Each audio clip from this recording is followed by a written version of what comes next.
Hey folks, Fernando doing another video for the Modern Survivalist. I guess like everyone else, I stayed late at night waiting for the election numbers to keep updating. I did use the elliptic trainer for almost 2 hours, which I recommend you guys do as well. It's good exercise and it's not good for you to just stress out not doing anything. Actually do something physical while we're going through this mess.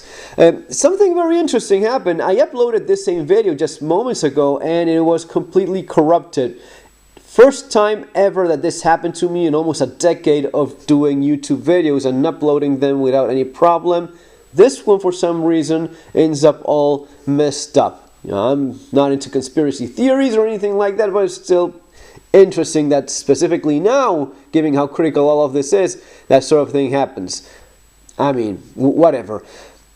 Main thing, remain calm. We're still counting votes. We just don't know yet who the president will end up being. And you still have a lot of votes that need to be counted. And we have to also wait because, as you guys know, Donald Trump pointed towards certain irregularities, and the Supreme Court will probably have the final say in all of this, because if there is in fact fraud, well, it needs to be addressed. You know, it's kind of weird that all of a sudden 130,000 votes pop up out of nowhere, all of them for Biden when he seems to need them the most. Yeah, it's just the way it is, guys. So we still need to wait for all the votes to get counted because that's the way it should be. And besides that, we need to wait until the Supreme Court takes a look at some of these obvious irregularities in different states, all right? You're just watching the numbers and it catches your attention that all of a sudden Trump is winning and 95% of the votes were counted, and then all of a sudden Biden is winning and 93% of the votes were counted. I mean, how can you uncount a vote? How do you go backwards in terms of counting your votes? That doesn't seem to make a whole lot of sense. Now, also very interesting is that, as you guys know, these past few months been doing the live stream with Matt Bracken Saturdays, and we've been far more accurate than any mainstream media outlet with their predictions. Far more accurate. I mean, we were... it is amazing how these people even have a job. I mean, you can screw up a little bit and there is always a margin of error. You know, any tool you use, for example, if you're measuring, you know, every tool has a margin of error, plus or minus 0.5 or 0.2 or whatever it is. That margin of error is somewhat in the middle. You know, it could be a little bit more or less. It is pretty telling when the entire margin of error is on the side of Biden. We've told you here time and again that that's no margin of error, and yes, it is true that a little bit of that maybe you can have, like, you know, 5 points of margin there, like it was last time with Hillary Clinton, and she ended up losing because all of it was in fact votes for Trump. Now this time they were giving you like 8, 9, 10 points lead for Biden, and all of a sudden the guy ends up losing by almost the same amount. I mean, how do you screw up like 15-20% on your predictions? If that's the case, you really need to find some other line of work. Maybe be a carpenter, put a coffee shop or whatever, but this is definitely not your thing, and it's amazing that these people still have a job. Now, in terms of votes, we were talking about how this would exactly be the way it ends up going, how they would start finding votes. Matt Bracken said it several times, how they would start finding votes when they needed them the most. Exactly what you're seeing right now. So, again, we do have to wait, so don't lose your mind over this. It is still not over, not by a long shot. But it is concerning. I mean, either way, you will see, I mean, either Trump, Biden, one of them will be the president. Now, things are going to be changing, and unfortunately not for the better, no matter who wins. I mean, if Trump wins, fingers crossed, but you're going to be seeing more of what you've already been seeing, and maybe a lot worse, because these far-left extremists will not accept the results of the election. They either see this as, okay, we try to achieve this through votes, or we achieve them through fraud, or we achieve it through violence. There is a name for groups that achieve political objectives through violence. You should look that up. But that's what you're looking at. That's what you're looking at in the coming months or even years if Trump ends up winning. Now, what happens if Biden ends up winning? It's a whole different game. You're talking about far left communism installed in the United States, very similar to what Matt described in his novel Enemies, Foreign and Domestic, which, by the way, you have to read because it's pretty much this exact same thing, and actually in a great trilogy full of little details that you just can learn a lot from. So check that out.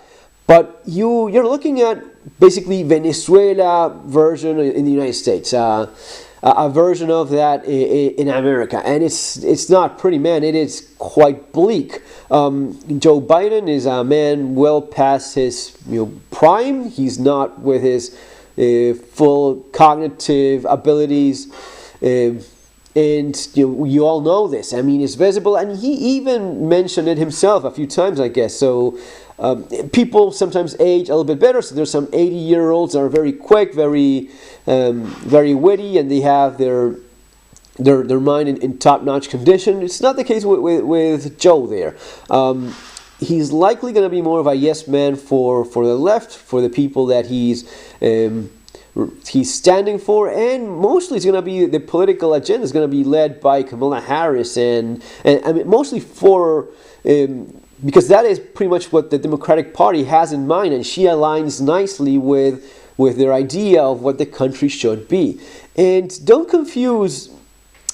Sometimes people think that left-wing politicians or communists they're stupid. No, they're very good at what they're doing in terms of taking away freedom and liberty from people. They're excellent at that. They've done it in Venezuela. They've done it in pretty much any country where you've seen communism take over. They're very good at doing it and staying in power because they're quite ruthless in the way they achieve that. Now, a perfect example of some of these things, and a little bit maybe of a tip there. When Mauricio Macri ended up losing the elections last time and Cristina Kirchner came back in power, she did it through a puppet of hers, who was the presidential candidate, used to be her secretary.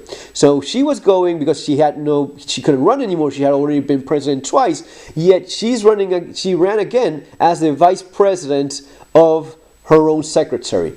President is a guy that's basically a puppet. He's literally patting a dog while he's sitting in the presidential seat while she actually runs the show.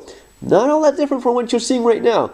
And it is very brutal. In just 10 months, they took the peso, the currency of Argentina, they took it from 30 pesos to $1 to 200 pesos, $1, meaning it has pretty much no value and it's dropping like a rock. They keep on printing it, and besides that, they've lost all credibility. When a country goes down like this, money, brain power, anything that is looking just to advance and improve the social reality of the country, the economy of that country, it just runs away. It is left-wing politicians are like a repellent for anything that improves and enhances the lifestyle and the quality of life of people. If I have a business, I'm going to be putting it in Venezuela? No, by no means. I just go somewhere else where I have freedom, liberty, and the ability to do a good job with that. If I'm someone that is very smart, I have a very bright future, I'm going to be staying in a place where my liberties are going to be restricted heavily. No, you're probably going to be looking for better lifestyle, better quality of life elsewhere. So all of this, don't be surprised if it just slaps you across the face. This is, I guess, the big message here is, if Biden ends up in the White House, you have to be ready for this kind of shock that a lot of people will be completely caught by surprise. Gun bans, liberty restricted left and right, your money taken from you. All of this, persecution of political opposition. If you thought you couldn't talk about who you were voting for before, which is it is sad and is very concerning that as of right now, you could just get attacked or even killed for wearing a MAGA hat or an American flag in a T-shirt. While in Europe, walking down the street, I've seen several times people, kids with an American flag in their T-shirt. No big deal. That's perfectly okay. No one is going to be attacking you over that. It would be completely crazy to think something like that. Or wearing a MAGA hat. You're just going about your business and you're dressing any freaking way you want. Now, that same thing will get you in trouble in the United States. And that is very hard to understand how we reached this point. How is it possible that you have less liberty to wear a piece of clothing or a hat with your own flag or a political party you affiliate with, and you're not allowed to do that in your own country? That is just unbelievable that we've reached this point. But it is what it is. It's what you're looking at right now. So basically, guys, that's it. If Trump gets this and he stays in the White House, then it's not game over. You still have to deal with a fractured country where one of the halves is willing to use any and all means necessary to destroy the other, and if they couldn't reach power through votes, they're going to be reaching it through bullets. They're very open and outspoken about that. At the same time, if they do end up in the White House and they're running the government, they're going to be coming after you like you've never seen before. And it's things that Biden already said are going to be going after your guns, magazines. You're going to be feeling this same feeling that you've already had, but a lot worse in terms of any little thing that you thought would be just a chit chat, common talk. It could land you in trouble. You get fired for this sort of things, as we've seen already many times. So, folks, try to prepare as best as possible. As always, I'll have the links for my books there below. And you know what? If Trump ends up winning, still get yourself street survival skills. You will want to know this kind of thing, the typical thing that a lot of people that live in the third world already know, but especially now in the United States with this heightened state of agitation and violence on the streets, you want to be more aware. You want to know how to defend yourself and how to avoid a lot of these problems in the first place. If Biden ends up winning, besides getting this one, you will want to add the Modern Survival Manual, Surviving the Economic Collapse, where I explain basically how do you deal with an economic social collapse like the one you would end up with if Biden ends up being president. And it's going to be happening very fast, the way in which events start unfolding and like dominoes, one after the other. It is very typical of how the left works. I guess that's the thing in common. Guys, that's going to be all for now. Remember to subscribe to the channel so as to not miss any of the following videos, because one way or another, you have to be better prepared. And I mean that in terms of lots of the things we've been talking about so far.